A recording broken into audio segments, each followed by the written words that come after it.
Salut, bonjour la famille, comment vous allez? J'espère que tout va bien par la grâce de Dieu. Biso pe toza bien, nangolo nzambe, nzamba pambola bandeko nyonso, nzambe avatela, nzambe asala biso bolamu. Merci beaucoup nos abonnés à Miss Elongation. Merci de vous avoir abonné à notre chaîne. Même ceux qui n'ont pas abonné, abonnez-vous massivement la famille. Natonga lelo bandeko na ekotel sabino kaka excuse na ekotel sabiso monene ya nzambe bandeko na ekotel sabiso monene ya nzambe mingi na bato bazaka motema mabe voilà monene ya nzambe mingi na bato bazaka motema mabe bato basaka bato mabe bandeko to banka nzambe to banka même nzambe ya pesa biso pe matongo bozozo alikanisa kosala ka bato mabe bandeko nanga botala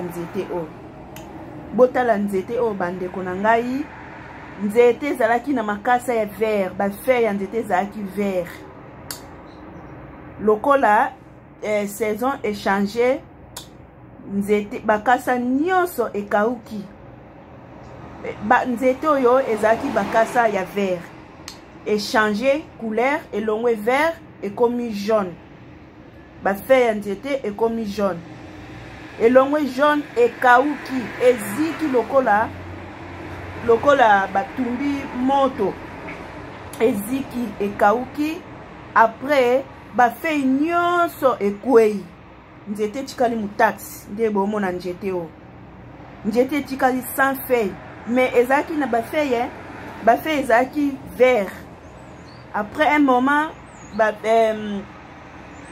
saison échangée bafei ekomi orange après kokoma orange feuille eziki lokola mutu bapelisi yango moto bozomona misusu eza na sima kuna eza non orange nano yango nano eziki te mais oyo liboso awa oyo liboso oyo bafeuille eziki feuille nyonso tu ekwei na se nzete etikali mutaxi bandeko cela veut dire tobanga nzambe bato bosaka bato mabe tobanga ata monene na nzambe tobanga kombo na Yesu Kristu mokili ekomi mabe mokili bato to ya kimotema mabe na bato ezwa ko augmenter kaka eza ko augmenter c'est ko augmenter donc bato bazala lisusu na kobanga te ke koloba kosala mutu mabe babanga kango lisusu te kofinga kotonga koyina kobomana eza lisusu te na mokili bandeko eza malamu te tobanga Yesu Masia. Jésus revient bientôt. Bino bato bosalaka mabe, repentez-vous bandeko na ngai. Tolanda nzela ya Yesu Kristu, tolanda nzela ya sembo, tolanda nzela ya pole. Po lobi tangu Yesu akoya bandeko na lobi tangu Yesu akozonga bandeko. Ekoma te ke oh Yesu nazalaka moyembi, nazalaka koyembela na église. Oh Yesu nga nazalaka koteya, nazalaka pasteur, nazalaka koteya liloba na on église. Yesu nga nazalaka protocole, nazalaka koyamba bandimi na église. Yesu nga na ndo konte mabonza.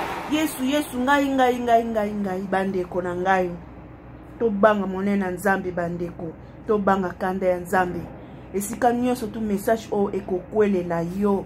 Oh ndeko yo kozwa occasion ya yoka message o bandeko na ngai na tongo lelo nga na ekote ya yo kaka tobanga nzambe tobanga kanda ya nzambe tobanga monene ya nzambe na bato bazosalaka bato mabe bato bazoboma baninga bato bazokendaka kolobaka mabe mpona baninga kosala complot mpona kobebisa bavi ya baninga tobanga nzambe bandeko na ngai eza malamu te exact malamu te bandeko na ngai. Jésus revient bientôt.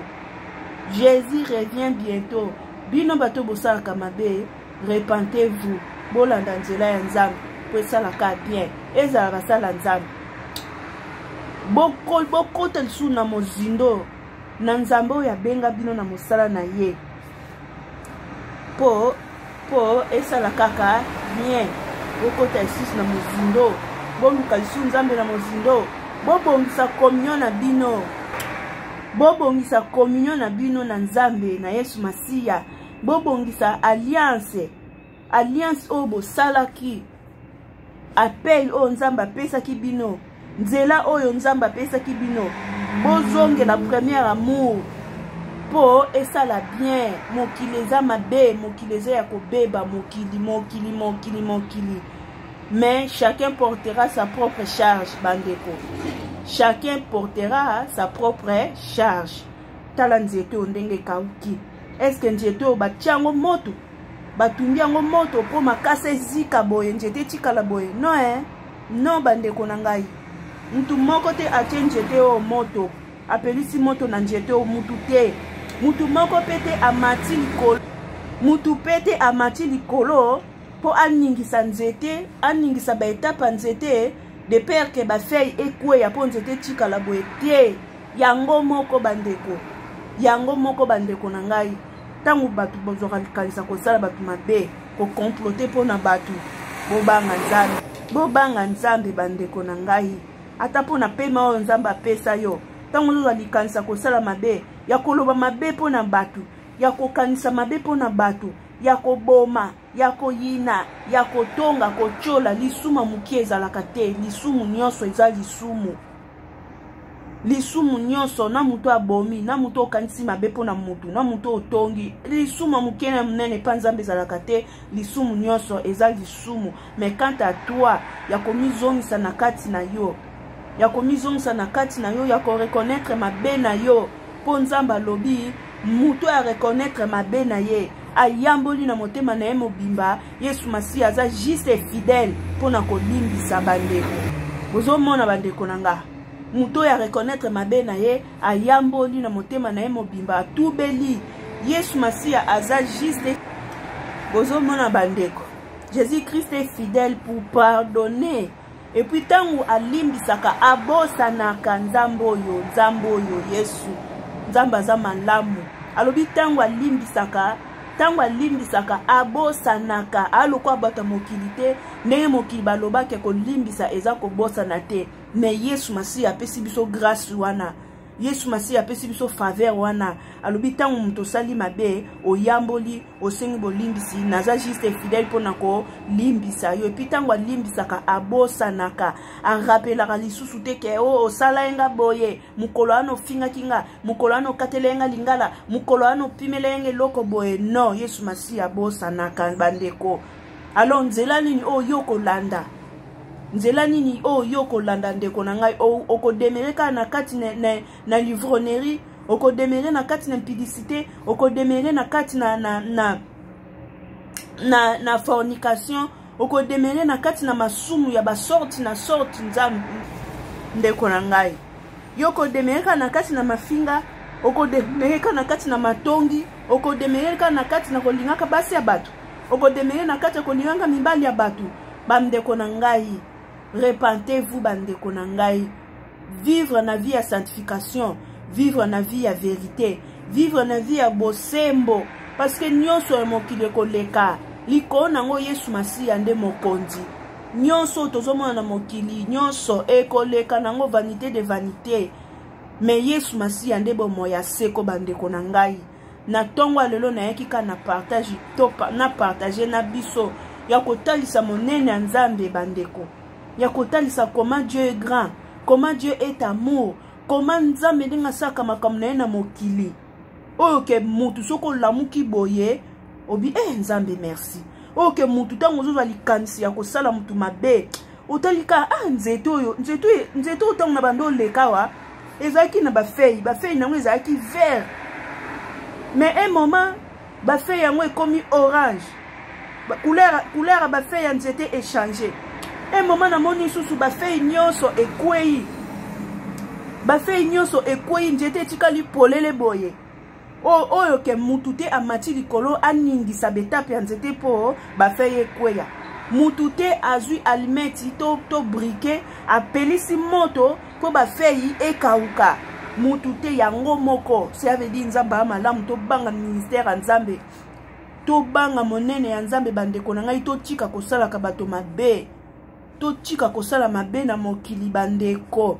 Jésus revient bientôt. Repentez-vous, repentez-nous.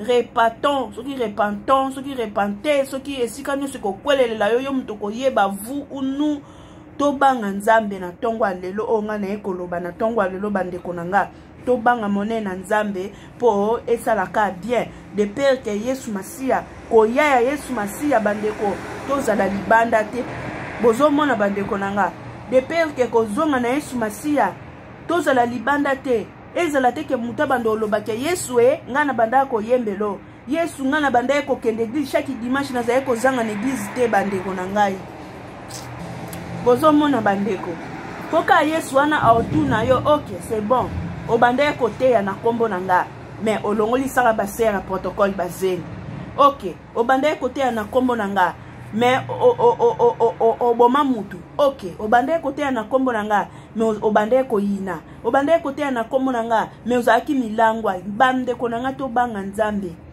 to banga nzambe to banga nzambe ezalaka bien mutu opesa position ona na ka ya na l'autre cas ozana ona l'autre cas atozo sa no mabe Yesu Masia yebi kete o aza mutu na ngai te oyo ana na ngambo akuna omoni mais soki oza mutu oyamba Yesu Masia soko oza mutu o obenga mapona ko salela nzambe ba pasteur ba yembi ba intercesseur banani obenga mapona ko salela nzambe eke ozo salela nzambe et pas un pas dedans un pas dehors bamdeko na ngai mbando ezali et puis mbando wana ekozala makasi bandeko makasi parce que nzambe na kati ya Bible apekisi boye mais yo ozo salango bozomona bandeko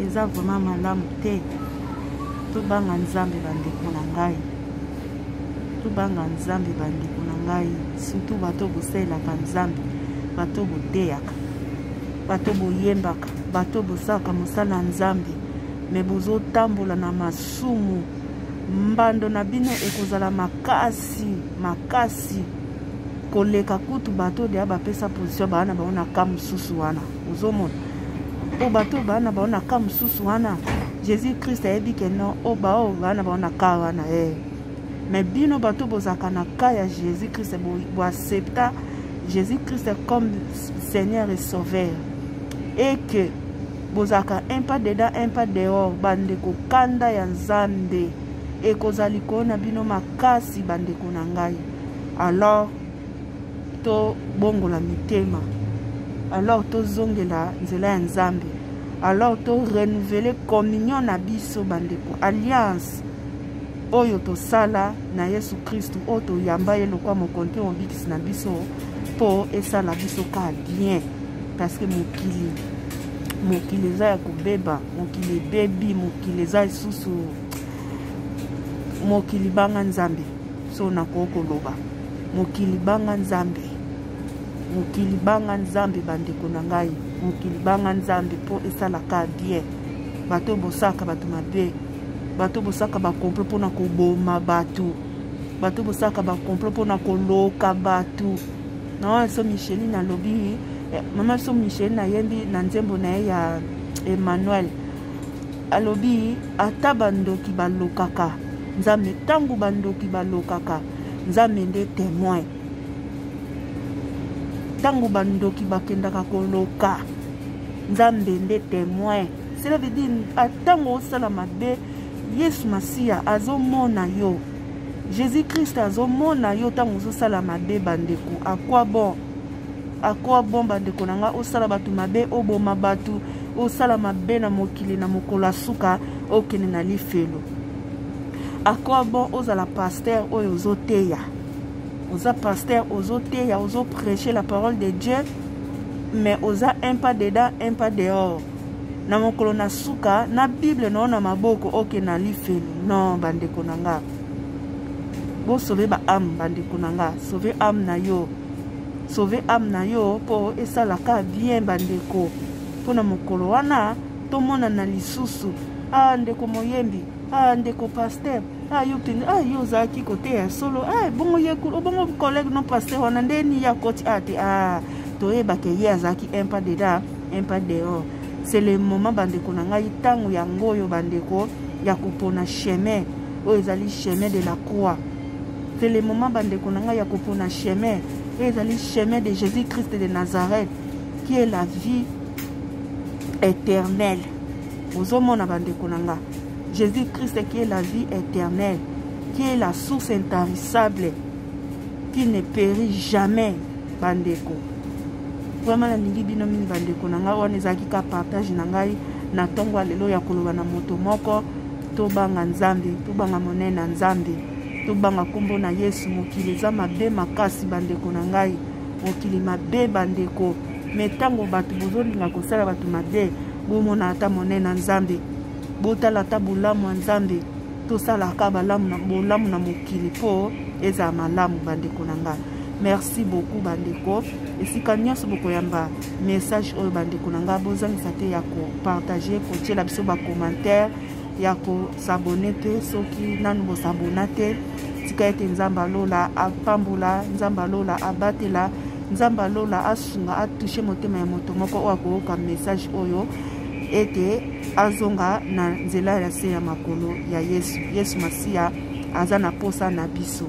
Merci beaucoup. Bye bye.